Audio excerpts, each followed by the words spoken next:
Hi guys, let us understand how to solve the sum based on three machines and n jobs in the sequencing problem. It's a very simple thing guys.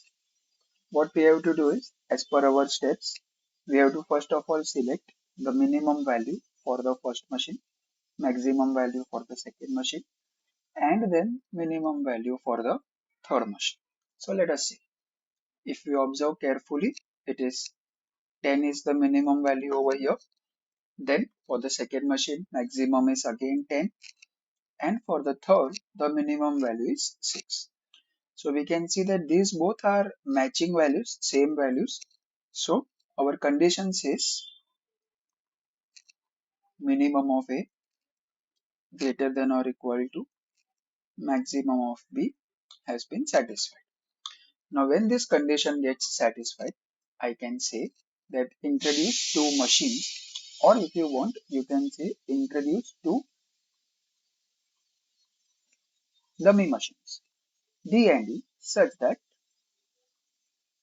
D is equal to A plus B and E is equal to B plus C. So in such a case, when I want to get the D machine, I will add the values of the A row and the B row to get all the entries in the D machine. And when you add the entries in the B and the C row, you will get the elements of the E machine. Let us see. 10 and 4, that will give you 14. 14 and 2, that will give you 16. 12 and 8, that is 20. Next you can see it is 28 and then it is 90. Same way for E machine, 4 plus 6, 10, 2 plus 14, that is again 16. Next is 18, 22 and 14 and 9, 23. Yes. So that completes your D and D machine. Now with the help of these two machines, we will find out an optimal sequence which can be then applied to the original problem that is given to us. So as you all know, when we want to find the optimal sequence, we write first machine on the left and the second machine on the right with pencil, obviously, as I had told you. After making the optimal sequence, these green parts will be erased off. So let us see how we find the sequence. As you know that we have to search for the minimum value from the entire table. I can see the minimum value is 10. Because the minimum value 10 is corresponding to the second machine, job number 1 will be written from the second machine side. So I will write over here job number 1 and this will be erased off. Then when we search for the next minimum value, the next minimum is 16. Now this 16 is repeated in the same job in machine D as well as machine E. So in such a case, whenever there is a clash, in order to resolve that, we will always give a first preference to the D machine and then the second preference to the E machine. So once I give a preference to the D machine, matlab job number 2 will be written from the D side. So cancel off this. Then search for the next minimum value which is 18. 18 is corresponding to E machine. Therefore job number 3 will be written over here and this will be cancelled. Once again search for the next minimum which is 19 over here. So job number 5 will be written from the D side. Now there is only one job left and only one place left. So fill up that particular place with job number 4. Now the next thing is table for the total time elapsed. So we write over here 2, 5, 4, 3 and 1. This is the sequence that we have found out just now, which is the optimal sequence. As I told you, we will be erasing off these values. And then let us see how we make the entries in our table for total time. As everybody knows, first entry will always be equal to 0. After that, job number 2, machine A, requires 14 hours. So I write 14 over here. Transfer this 14 to the next column. After that 14 plus machine B in the second machine requires 2 hours more. So it will be 16. Transfer this 16 over here. Then 16 and 14, that is going to give me 30. So job number 2 is completely over. So now we can move on to the job number 5. Machine A start time. This 14 will be directly transferred over here. Now I'll see the processing time. It requires 10 hours over here. So 14 plus 10, that is 24. Then the most important part that I have to remember over here, we have to search for the maximum value of the two out times over here, which is 24 and 16. And yes, everybody can observe 24 is the maximum value. So we write that 24 over here. Job number 5 requires 9 hours in the B machine. Therefore 24 plus 9, 33.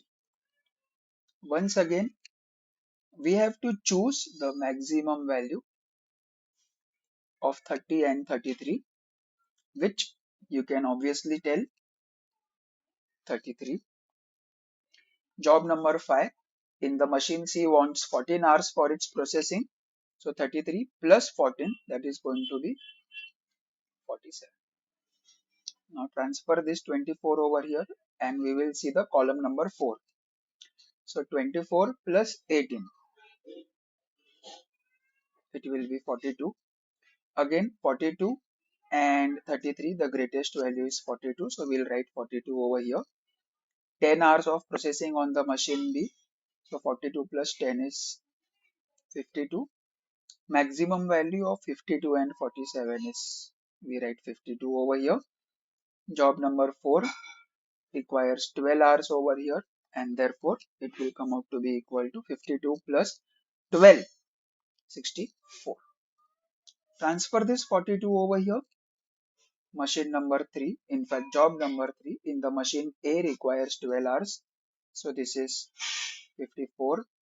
Maximum value of 54 and 52 is 54. We have to add 8 over here. So that will come out to be 62. Maximum value of 62 and 64, that is 64.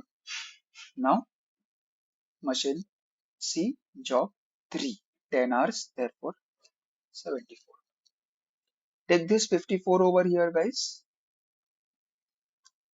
When you are solving or when you are writing your papers, you need not make these arrows or even these blue arrows. You have to just write the numbers. You don't need to put any arrows in the table. It is for your understanding that we are doing it right now. When we are solving our examples or problems or in our exams, we won't put that arrows. Okay guys. Now job number 1, machine A wants 10 hours for processing. So 54 and 10, 64. Greatest value of 64 and 62 is 64. Now next value, out time over here, it wants 4, so it will be 64 and 4, 68. Once again 74 is the maximum value and you can see it wants 6 hours over here. So 74 plus 6, that is equal to 80. So yes guys, we can now say that total time elapsed is equal to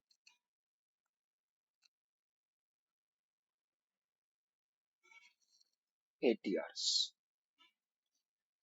Now the next thing that I have to find out over here in this problem is the idle time of each machine. So for that I have given you the formula.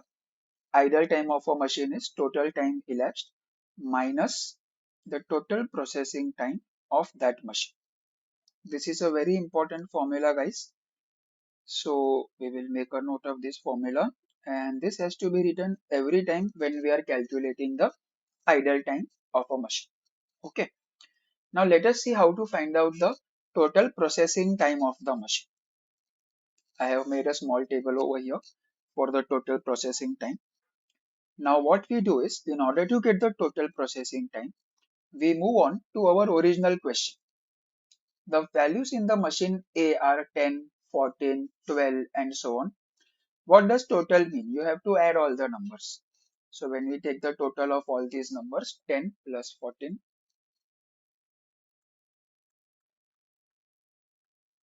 plus 12 plus 18 and 10. For the next, 4 plus 2 plus 8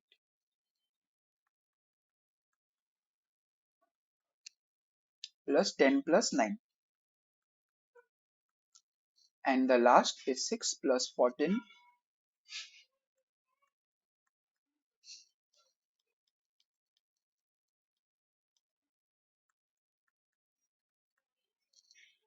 plus 10 plus 12 plus 14. 10 plus 12 plus 14. Now, what do? Is we have to add all these numbers. So 10,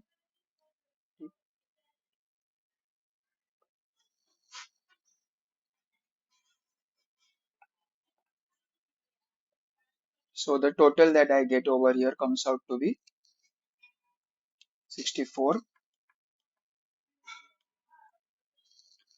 For the next, this is going to be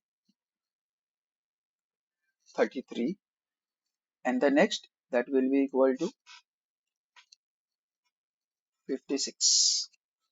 So now I am sure everybody must have understood how we get the total processing time. Now let us see how to apply our formula. Total time elapsed minus total processing time. So this is equal to 80 minus 64, 80 minus 33, and then finally 80 minus 56. Be careful, always we will write the units over here. So I have written it is idle time in hours. So now when I subtract 80 minus 64, that comes out to be equal to 16 hours for the first. For the next, 80 minus 33, that is going to be 47 hours for the next. And for the last, 80 minus 56, you can calculate that. It comes out to be equal to 24 hours for the last. So as simple as that, guys. It's going to give you 4 marks in your final exams to calculate these all values. I'm sure you might have understood. So